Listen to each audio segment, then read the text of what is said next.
Ալիևի եւ Նիկոլի համար այսօր ամենաիրատեսականը ըստ իրենց 300,000 ադրբեջանցիներին բերելն է, ուրեմն սա պիտի լինի պատասխան եւ այստեղից պիտի բխի մեծ աշխատանք եւ ամենակարևորը ոչ միայն բխեցնել Պուտինի խոսքից, որ սա ասում է ապագայի համար, այս պահի համար պիտի օրակարգ բերել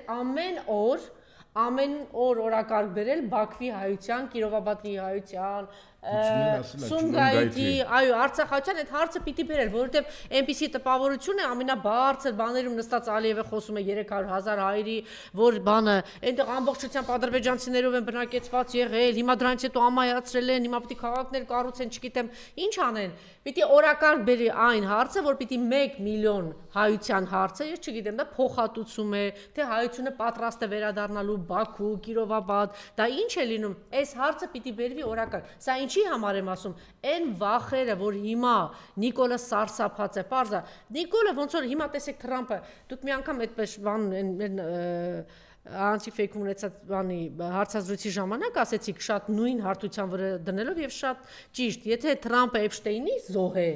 ի վերջո Նիկոլն էլ ես չգիտեմ այդ ծրարի զոհն է, չի բացառում, չէ՞ որ այդ ծրարի զոհ, այդ ծրարի մասին հիմա այդ ծրարի մեջ այնտեղ կարող է Էփշտեյնի ցուցակը, որ ասում են, այնտեղ կարող է Թրամփը, ասենք, չգիտեմ, երեխայի միստ մարմինակերել, ասենք 10 մանկահասակների բռնաբարել, զվար, ինչ այլանդակությունների մասին ասենք, խոսում ենք, չէ՞, պարզ է, չէ՞, որ սա հիմա հրեաների ինչ-որ պատանդ է։ Համենայն դեպս այդ դրա Էփշտեյնի պատանդն է, չէ՞։ Հիմա մենք էլ իրավունք ունենք տեսնելով, դատելով, թե Նիկոլը ինչ է անում մեր երկրի հետ եւ հայ ժողովրդի հետ, ասենք, որ նույն պատանդն է, իր վրա էլ գուցե այլ կոմպրոմատներ կան։ Դրա համար չպետք է սարսափել եւ վախենալ եւ հնարավորինս բան հարթակ տալ, ձայն տալ ու դրանից սարսափել, որ Ալիև անվերջ ասում է 300,000 ադրբեջանցիների մասին, չէ, իրան վռնդելուց հետո կամ հիմա պիտի անընդհատ օրակարգ բերել Սումգայիթի հարցը, Բաքվի հարցը, Կիրովաբադի ցեղասպանության եւ փոխհատուցման մասին խոսել, բայց եւ վերադարձի հարցը, բայց տեսեք, մենք հիմա սրա մասին շատ լավ է, որ մենք հրապարակում պայենք որպես պատասխան, բայց մենք խոսում ենք ցավոք սրտի Արցախի մասին, երբ որ մենք խոսում ենք մեր հայրենակիցներին, Հայաստանում ապրող հայրենակիցներին, թվում է թե Հայաստանի հարցը արդեն լուծված է, Հայաստանը անվտանգային ոչ մի խնդիր չունի, Հայաստանը անպայման մնալու է եւ Ադրբեջանն ու Թուրքիան չեն մտնելու, երբ որ Ռուսաստանը այստեղից դուրս գա, իսկ իրենք ամեն ինչ անում են, չեն մտնելու եւ 4-րդ, 5-րդ պատերազմը չի բերելու, Երևանում հանգիստ վերընկած իրենք պիտի ապրեն։ Մենք պիտի ամեն օր սա բերենք, հատկապես որ Կրիստինե Վարդանյանն էր օրինակ անցած տարի խոսել էր ազգային ժողովում եւ ասել էր, որ կարող է ձեր այնպիսի տպավորությունը, որ դուք ձեր անվտանգության երաշխավորը ոնց որ թե Ադրբեջանն ու Թուրքիան լինեն։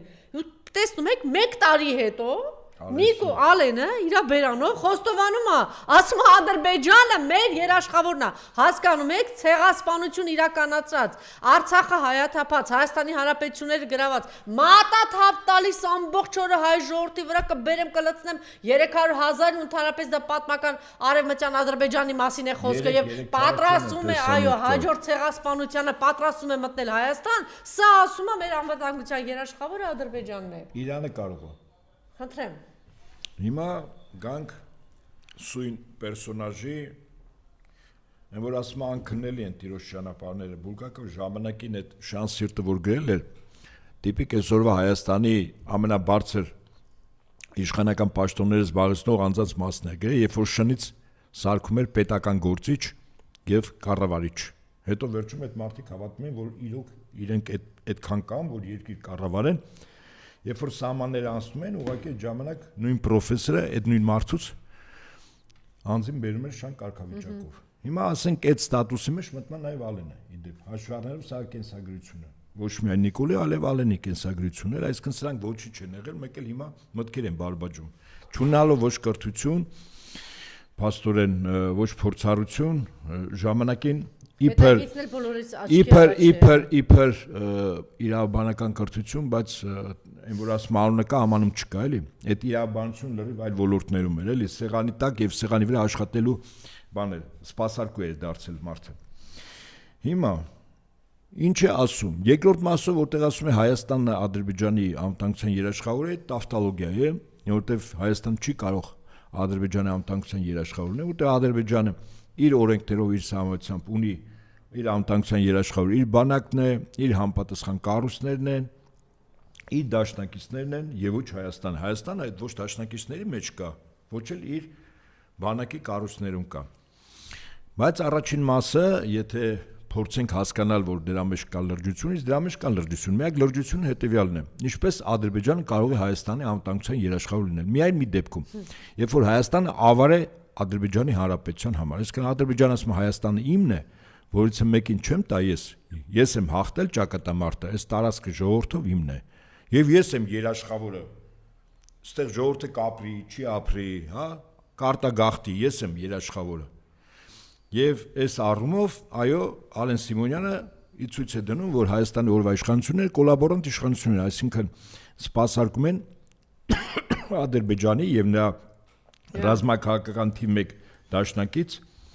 Թուրքիայի ազգային պետական շահերը։ Եվ ըստ այդմ արձանագրենք, որ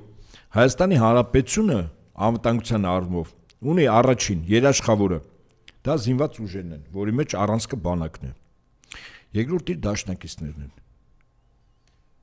Երրորդ միջազգային իրավունքն է։ Այսինքն 3 սյուն կա անվտանգության երաշխիքների, որի մեջ Ադրբեջանը ընդհանրապես չի մտնում։ Պատկերացնում եք, մենք Ադրբեջանի հետ այսօր չհայտարարված պատերազմի մեջ ենք, որտեղ պիտի ստորագրվի այսպես կոչված կառուցության համաձայնագիր կամ պայմանագիր, չէ՞։ Այսինքն մենք պատերազմի մեջ ենք։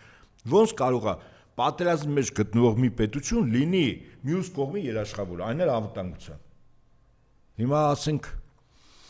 այլ որակումներ ես չտամ, բայց փաստը մնում է փաստ, որ սրանք կախվել են փրփուրներից, այսինքն վերջին տավտոլոգիան դուրս են տալիս, մտածելով, որ շատ խելոք բան են ասում, որ հիմա ժողովրդի իվան։ Ասում եմ, իր ասացի մեջ կա միայն մի իմաստ, եթե Հայաստանը վերջնարդյունքում կապիտուլացվելու է։ Իսկ Նիկոլի վերարտադրությունը սա նշանակում է, որ Հայաստանը ստորագրելու կապիտուլյացիոն համաձայնագիր Ադրբեջանի հետ ու վերջ։ Սա է լինելու Հայաստանի ցանկացած քաղաքացի, ցանկացած քաղաքականուց դիմանա, որ նոյեմբերի 7-ից հետո ինչ բան է կապիտուլյացիոն պայմանագիր։ Թող բացեն 1945 թվականի մայիսի 9-ին, երբ Գերմանիան ստորագրեց ցամաքային զորքերի անդարկետելը, ստորագրեց կապիտուլյացիոն պայմանագիր անվերապահ։ Այսինքն Հայաստանի սկզբունքորեն բանակը, քանակը, թվականակը եւ սպառազինությունը Ադրբեջանն է որոշելու, այսինքն որևէ վտանգ չի ներկայացնելու Ադրբեջանին։ Երկրորդ, Հայաստանի տարածքներից ինչքան պիտի օտարվի Ադրբեջանն է որոշելու, իսկ Ադրբեջանը որոշելու է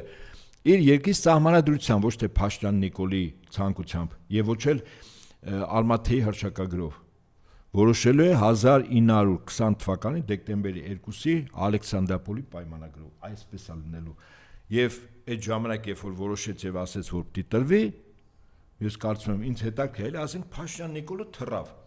Մյուսները բան ինչ են անելու։ Այս ուղղակի հայ ժողովրդին ասեք, էլի որ իրանք այն մի ինքնաթիռը որ կա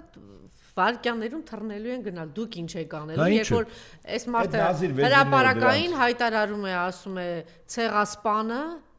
մեր անվտանգության երաշխավորն է, ցեղասպանը, որ այդ Արցախը զարթած, որ հիմա էլ է, որ այդ շարունակում է պատերազմի մեջ գտնվել, բանակը ավիրել է, հիմա էլ պատրաստում, ասում է մենք զենք խաղաղ բան նպատակներով ենք գնում, մետ էլ աշկակապոցի անում, որպեսզի մեր ժողովրդին մոլորեսնի, որտեվ ասեն դու ոնց ես արտաքին պարտքը կրկնապատկել, այս մարդը տնտեսություն բան զարգացնել չկա, գնում է պարտքա բերում, դեղ թոշակա տալի, պարտքա բերում, կեսը ուտում է, պարտքա բերում թալանում է, որտեվ մեկ էլ նայում ես Արարատ Միրզոյանի դրախտն է, մի հատ փոշեցծիչի փող չունեցող մեկը ինչ որ բան է անում, այսինքն գերահարկ ինչ որ դղյակ է կառուցում։ Էլ Ավինյանի դղյակի մասին խոսք չկա, առաջ ասում եք, բանը, դե նախկիններին է երևում էր, մեր աչքի առաջ էր։ Այդ նախկինները գոնե բանը 80%-ը դրանք արարող մարդիկ էին, գործարար մարդիկ էին կամ չէ, գործարաններն էին, որ գնացին բան падգամավոր կարող է այդտեղ շատ սխալներ կար, բայց այդ մարդիկ արարող մարդիկ էին։ Գիտեք, ես այդտեղ մի փոքր տարբերվող միգուցե ընդհանուր տեսակետից գնահատական հայտնեմ։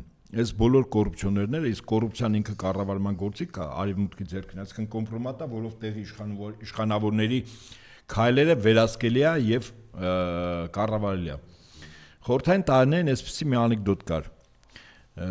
Ուրեմն կոռումպացված որ խավներ, որ պետությանը ամենաշատ վտանգավորներ, ասում էր այն կոռուպցիոներները, որոնք որ թալանում են եւ առավոտից երեկոն ուտում խմում են։ Ասում է ինչու։ Ասում որտեղ նրանք ովքեր որ թալանում են, փողը պահում են կամ գնում են տներ են սարքում։ Դառնում են պատանդ, հա։ Ամառանոցներ են սարքում, դա մնում է այդ պետության սեփականությունը, չի կորում։ Նրանք ովքեր ուտում խմում են, այդ փողը կորում է, այդ փողը հետ չես բերի։ Հիմա ոչինչ, թող Ավինյանն էլ, մյուսներն էլ սարքեն տները Միևնույն է այդ տները վաղը չեմ իսուր Բայց հայտնի չէ, ինչեր են տարը, ինչ են անում Էդի սրանք։ ուրեմն այդ տաները ես բան մասին չունեմ խոսք ասելու։ կա, հա։ Այսինքն վտանգը ոչ թե Հայաստանում կառուցելն, այլ դուրս տանելն է, այս համակարգը։ Այս ուտել խմելը ես սիմվոլիզմի առումով ասում եմ, որ դուրս տանել, թեև նորմալ պետություն լինի, վստահաբար ամեն ինչ կարելի է հետ բերել։ Ինչպես ժամանակին բերվում էր եւ հիմա էլ բերի Ռուսաստան դաշտուն այդ մեխանիզմները կան։